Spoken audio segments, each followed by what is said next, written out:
Jesús Marín con su perra Greta, Carlos Hernández con Odín y José María Jimeno con Kira fueron los ganadores del cuarto Perro Cross, que se celebró el domingo en Segorbe con la participación de 46 corredores, la primera edición con más participación.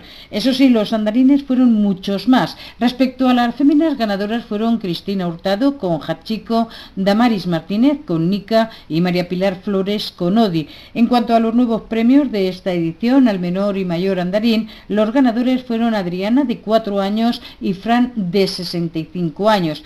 Como requisito imprescindible para participar en la prueba, se requería que los perros estuvieran al corriente del cumplimiento de todas las obligaciones sanitarias impuestas por la ley. La presidenta de la Asociación BAS, Santa Jimeno, comentó que la participación no es tan numerosa como se desearía, ya que al exigir estos requisitos existe mucha gente que por desgracia no los tiene al día. Por ello, este evento sirve de una manera para concienciar a la gente, ya que si están microchipados se pueden localizar fácilmente y por otro lado, si están vacunados se pueden evitar ciertas enfermedades. La organización en esta cuarta edición corrió a cargo de la Asociación de Bienestar Animal de Segorbe y contó con la colaboración del Ayuntamiento. Lo cierto es que han tenido poco tiempo para organizarlo, ya que decidieron tirar para adelante al conocer que el Ayuntamiento no le era técnicamente posible realizarla y la asociación necesita dinero para seguir manteniendo a los animales que aún tienen sin hogar ni familia y también para poder ayudar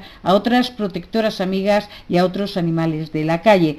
Por último, la presidenta de BAS agradece a Tony, de Clínica Veterinaria Segorbe, policía, ambulancias, protección civil, personal del ayuntamiento, a la concejala de Bienestar Animal y a la técnico del departamento por su colaboración, así como a los alumnos del centro ocupacional que han realizado los trofeos y a todas las personas que han aportado su donativo, en el que se han recogido 230,55 euros. Gracias a este donativo de 3 euros, todos los animales a cargo de BAS tienen asegurada la comida y veterinario durante un tiempo.